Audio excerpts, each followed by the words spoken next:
ನಮ್ಮ ಜೊತೆ ಒಬ್ಬರು ಸಕಲ ಕಲಾವಲ್ಲೊಬ್ಬರು ಇದ್ದಾರೆ. ಅರುಣ್ ಸಾಗರ್ ಸರ್. ಸಹಜವಾಗಿ ಸಾಕಷ್ಟು ಸಿನಿಮಾಗಳನ್ನು ಮಾಡ್ತಾ ಇರುವಂಥ ಬೆಳವಣಿಗೆಗಳನ್ನು ನೋಡ್ತಾ ಇರ್ತೀವಿ, ಜೊತೆಗೆ ಬೇರೆ ಬೇರೆ ಆ್ಯಕ್ಟಿವಿಟೀಸಲ್ಲಿ ನೋಡ್ತಾ ಇರ್ತೀವಿ. ತುಂಬ ದಿನ ಆದಮೇಲೆ ಮಾತಿಗೆ ಸಿಕ್ಕಿದ್ದಾರೆ ಸರ್. ಸದ್ಯ ಗ್ರಾಮೀಣದಲ್ಲಿ ರಾಜಕಾರಣ ಮಾಡ್ತಾ ಇದ್ದೀರಂತೆ. ಸೊ ಹೇಗಿದೆ ಸರ್ ರಾಜಕಾರಣ? ಹೇಗೆ ನೀವು ಯಾವ ರೀತಿ ರಾಜಕೀಯ ಮಾಡ್ತೀರಾ ಅಂತ? ಏನಿಲ್ಲ, ಇದು ಒಂದು ಪರೋಡಿ ಪಾತ್ರ. ಇದು ಒಂಥರ ರಾಜಕಾರಣದಲ್ಲಿರುವಂಥ ಪರೋಡಿ ಥರ ಇರುವಂಥ ಪಾತ್ರ. ಬಟ್ ಒಂದು ಸೀರಿಯಸ್ ಆಗೂ ಇರುತ್ತೆ, ಬಟ್ ಡಿಫ್ರೆಂಟ್ ಆಗಿದೆ. ನನ್ನ ಇಡೀ ಸಿನಿ ಜರ್ನಿಯಲ್ಲಿ ಇದೊಂದು ಬೇರೆ ತರಹದ್ದೇ ಒಂದು ಸೀರಿಯಸ್ ಆದಂಥ ಪಾತ್ರ. ಸರಿ, ಪರ್ಟಿಕ್ಯುಲರ್ ಆಗಿ ರಾಜಕಾರಣದ ಬೇರೆ ಬೇರೆ ಮಜಲುಗಳು ಜನರಿಗೆ ಚರ್ಚೆ ಆಗುವಂಥದ್ದು ತಲುಪ್ತಾ ಇರ್ತವೆ. ಸೊ ಸಂದರ್ಭದಲ್ಲಿ ಸಿನಿಮಾದಲ್ಲೂ ರಾಜಕೀಯ ಶುರು ಆಗುವಂಥ ಸನ್ನಿವೇಶಗಳಿದೆ. ಸೊ ಇಂದಿಷ್ಟು ರಿಯಾಲಿಟಿ ಶೋಗಳಲ್ಲೂ ಕೂಡ ರಾಜಕೀಯ ಶುರು ಆಗ್ತಿದೆ ಅಂತ ಅನ್ನಿಸ್ತಿದೆಯಾ, ಹೇಗೆ ಸರ್ ಅಂತ? ಅಲ್ಲ, ಈಗ ಅದು ಜೀವನದ ಒಂದು ಭಾಗ ಆಗಿ ಹೋಗ್ಬಿಟ್ಟಿದೆ. ಅದು ಎಲ್ಲ ವಿಷಯಗಳಲ್ಲೂ ಆ ಥರದ ಪೊಲಿಟಿಕಲ್ ಇರುತ್ತೆ. ಅದನ್ನು ಮೀರಿ ಗೆಲ್ಲುವ ಶಕ್ತಿ ನಮ್ಮೊಳಗಿದ್ರೆ ನಾವು ನಿಜವಾಗ್ಲೂ ಗೆಲ್ತೀವಿ. ಸರ್, ಸದ್ಯಕ್ಕೆ ಎಲ್ಲ ಕಡೆ ಸೋಷಿಯಲ್ ಮೀಡಿಯಾದಲ್ಲಿ ಒಂದು ದೊಡ್ಡ ಚರ್ಚೆ, ಬಿಗ್ ಬಾಸ್ ಸೀಸನ್ 12 ವಿನ್ನರ್ ಯಾರು ಆಗ್ತಾರೆ ಅನ್ನೋಂಥದ್ದು. ವಿನ್ನರ್ ಯಾರು ಆಗ್ತಾರೆ ಅನ್ನೋಂಥದ್ರ ಜೊತೆಗೆ ಆವತ್ತು ಸೀಸನ್ 1ಅಲ್ಲಿ ಅರುಣ್ ಸಾಗರ್ ಅವರ ಜರ್ನಿನೂ ಕೂಡ ಸಾಕಷ್ಟು ಜನ ನೆನಪಿಸ್ತಾ ಇದ್ದಾರೆ, ನಿಮ್ಮ ಆಟದ ಶೈಲಿ ನೆನಪಿಸ್ತಾ ಇದ್ದಾರೆ. ನಿಮಗೆ ಆ ಬಿಗ್ ಬಾಸ್ ಸೀಸನ್ 1 ಅಂದ ತಕ್ಷಣ ಏನು ನೆನಪಾಗುತ್ತೆ, ಹೇಗೆ ಜರ್ನಿ ಅಂತ ಅನಿಸುತ್ತೆ ಸರ್? ಯಾಕಂದರೆ ತುಂಬ ಎವರ್ಗ್ರೀನ್ ಜರ್ನಿ.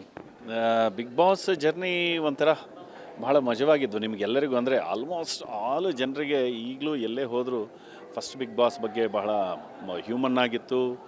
ಆಮೇಲೆ ಎಲ್ಲರೂ ಇನ್ನೋಸೆಂಟ್ ಆಗಿದ್ದಾರೆ. ಯಾಕಂದ್ರೆ ನಾವು ಯಾರೂ ಬಿಗ್ ಬಾಸ್ ಹಿಂದಿ ಆಗಲಿ ಅಥವಾ ಬೇರೆ ಯಾವ ಭಾಷೆಯಲ್ಲಿ ಇರಲಿಲ್ಲ. ಅವಾಗ ಕನ್ನಡ ಶುರುವಾದಾಗ ಹಿಂದಿ ಒಂದಿತ್ತು. ಆದರೆ ಹಿಂದೆ ನಿಮಗೆ ಅಲ್ಲಿ ಅಮೇರಿಕದಲ್ಲಿ ಮಾಡಿದಂಥ ಬಿಗ್ ಸಿಸ್ಟರ್ ಅದು ಇತ್ತು. ಬಟ್ ಆದರೆ ನಾವು ಯಾವುದೋ ಅದನ್ನು ನೋಡಿ ಹೋದವರಲ್ಲ. ಹಾಗಾಗಿ ಇಡೀ ಬಿಗ್ ಬಾಸ್ ಜರ್ನಿಯಲ್ಲಿ ಫಸ್ಟ್ ಬಿಗ್ ಬಾಸಲ್ಲಿ ಅಂದರೆ ಒಂಥರ ಇನೋಸೆನ್ಸ್ ತುಂಬ ಚೆನ್ನಾಗಿತ್ತು. ನೀವು ನೋಡಿದ್ರೆ ಗೊತ್ತಾಗುತ್ತೆ. ಬಿಗ್ ಬಾಸ್ 9ಅಲ್ಲೂ ಇದ್ದೆ ನಾನು. ಬಟ್ ಬಿಗ್ ಬಾಸ್ ಒಂಥರ ನಿಮಗೆ ನಾವೆಲ್ಲ ಫ್ರೆಶ್ ಆಗಿರೋದ್ರಿಂದ ಪ್ರತಿಯೊಂದು ಹೊಸದನ್ಸೋದು. ಆಮೇಲೆ ನಾವೆಲ್ಲರೂ ಒಂಥರ ಒಟ್ಟಿಗೆ ಸೇರಿ, ಅಂದರೆ ಎಲ್ಲರೂ ಗೆಲ್ಲಬೇಕು ಅನ್ನೋದಕ್ಕೆ ಆಡ್ತಾ ಇರಲಿಲ್ಲ, ಇಡೀ ಶೋ ಗೆಲ್ಲಿ ಅಂತ ಆಡ್ತಾಯಿದ್ವಿ. ಸರ್, ಖಂಡಿತ ಆರಂಭದಲ್ಲಿ ಒಂದು ಶೋಗೆ ಶೋಭೆ ಇತ್ತು. ಅದು ಗೆಲ್ಲಿ ಎಲ್ಲರೂ ಒಂದು ಅಂದರೆ ಜಸ್ಟ್ ಪಾರ್ಟಿಸಿಪೆಂಟ್ಸ್ ಆಗಿ ಸ್ಪರ್ಧಾಳುಗಳಾಗಿರ್ತಾ ಇದ್ರು. ಬಟ್ ಈಗೆಲ್ಲ ಹಂತ ಹಂತವಾಗಿ ಬದಲಾದಂಥ ಸನ್ನಿವೇಶ, ರೀತಿ ನೀತಿ ನೀವು ನೋಡ್ದಂಗೆ ಸರ್ ಯಾವ್ದು ತುಂಬ ನಿಮಗಿಷ್ಟ ಆಯ್ತಾ ಹೋಯ್ತು? ಇಲ್ಲ, ನನಗೆ ಒಬ್ಬ ಕಲಾವಿದನಾಗಿ ಒಬ್ಬ ಈ ಸಮಾಜದಲ್ಲಿ ಬದುಕ್ತಿರ್ಬೇಕಾದ್ರೆ ನನ್ನ ಪಾಯಿಂಟ್ ಆಫ್ ವ್ಯೂ ಎಲ್ಲೇ ಹೋದರೂ ಹೆಚ್ಚು ಪಾಸಿಟಿವ್ ಆಗ್ತಾ, ಹೆಚ್ಚು ಪಾಸಿಟಿವ್ ಆಗಿದ್ದನ್ನೇ ಕೊಡೋದಕ್ಕೆ ಪ್ರಯತ್ನ ಮಾಡಿ. ನಾನಲ್ಲಿ ಬಿಗ್ ಬಾಸಲ್ಲಿ ಇದ್ದಾಗಲೂ ಅಷ್ಟೇ ಆರ್ಟು, ಮ್ಯೂಸಿಕ್ಕು ಅಥವಾ ಬೇರೆ ತರಹದಲ್ಲಿ ಇದ್ದಿದ್ದು. ನಾನು ಹಾಗಿರೋದಕ್ಕೆ ಇಷ್ಟಪಡ್ತೀನಿ. ಬಟ್ ಒಬ್ಬೊಬ್ಬರ ವ್ಯಕ್ತಿತ್ವಗಳು ಬೇರೆ ಬೇರೆ ಥರ ಇರುತ್ತೆ. ಬರ್ತಾ ಬಿಗ್ ಬಾಸ್ನಲ್ಲಿ ಬರುವಂಥ ವ್ಯಕ್ತಿತ್ವಗಳು ಬೇರೆ ಬೇರೆ ತರಹದ್ದಾದ್ರಿಂದ ನಿಮಗೆ ಆಟನೇ ಬದಲಾಗ್ತಾ ಹೋಗ್ತಾ ಇದೆ ಅಷ್ಟೇ. ಸರ್, ನಾನು ಮೊನ್ನೆ ಒಬ್ಬರ ಹತ್ರ ಮಾತಾಡ್ತಾ ಇದ್ದೆ. ಅಂದರೆ ನಿಮ್ಮ ಆಟದ ಶೈಲಿನ ಮೆಚ್ಕೊಂಡಿದ್ರು. ಎಲ್ಲೋ ಅರುಣ್ ಸಾಗರ್ ಅವರಿಗೆ ಆವತ್ತು ಮೋಸ ಆಗಿತ್ತಾ, ಅದು ಮತ್ತೆ ಸೀಸನ್ 12ರಲ್ಲಿ ಆ ರೀತಿ ಆಗಬಾರ್ದು ಅನ್ನೋಂಥ ರೀತಿಯ ಚರ್ಚೆ ಆಗ್ತಾಯಿದೆ. ಈಗ ಸದ್ಯಕ್ಕೆ ಒಂದು ಫೈನಲ್ ಸ್ಟೇಜಲ್ಲಿದೆ.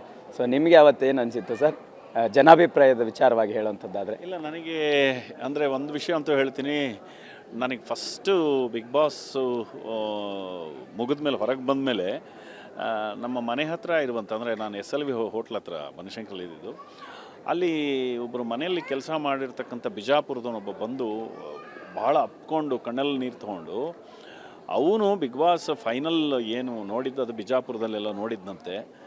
ಒಂದು ಅಜ್ಜಿ ಎದುರುಗಡೆ ಇರೋ TV ಹೀಗೆ ನಾನು ಅಂದರೆ ಅರುಣ್ ಸಾಗರ್ ಅವ್ರಿಗೆ 2ನೇ ಸ್ಥಾನ ಬಂದಿದೆ ಅಂದ ತಕ್ಷಣ ಅಲ್ಲೇ ಇರುವಂಥ ಕಲ್ಲೆಲ್ಲ ತೊಗೊಂಡು TVಗೆಲ್ಲ ಒಡೆದು ಬಿಸಾಕಿದ್ರಂತೆ ಅಂತ ಅವನು ಹೇಳ್ತಿದ್ದ. ಆಮೇಲೆ ಒಂದೇ ಏನು ಅಂದರೆ ಆವಾಗ ಜನರು ಅಷ್ಟು ಪ್ರೀತಿಯಾಗಿ ಮಾತಾಡ್ತಾಯಿದ್ರು.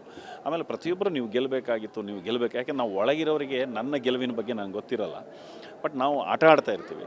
ಬಟ್ ಹೊರಗಡೆ ಜನ ಅಂತೂ ತುಂಬ ಜನ ಸಿಕ್ಕಿದವರು ಎಲ್ಲರೂ ಪುಟಾಣಿಗಳು, ಚಿಕ್ಕ ಚಿಕ್ಕ ಪುಟಾಣಿಗಳು, ಸ್ಕೂಲ್ಗಳಲ್ಲಿರುವ ಮಕ್ಕಳುಗಳು ಎಲ್ಲರೂ ಅರುಣಣ್ಣ ನೀವು ಗೆಲ್ಲಬೇಕಾಗಿತ್ತು, ಅರುಣ್ ಸರ್ ನೀವು ಗೆಲ್ಲಬೇಕಾಗಿತ್ತು ಅನ್ನುವಂಥ ಇದು.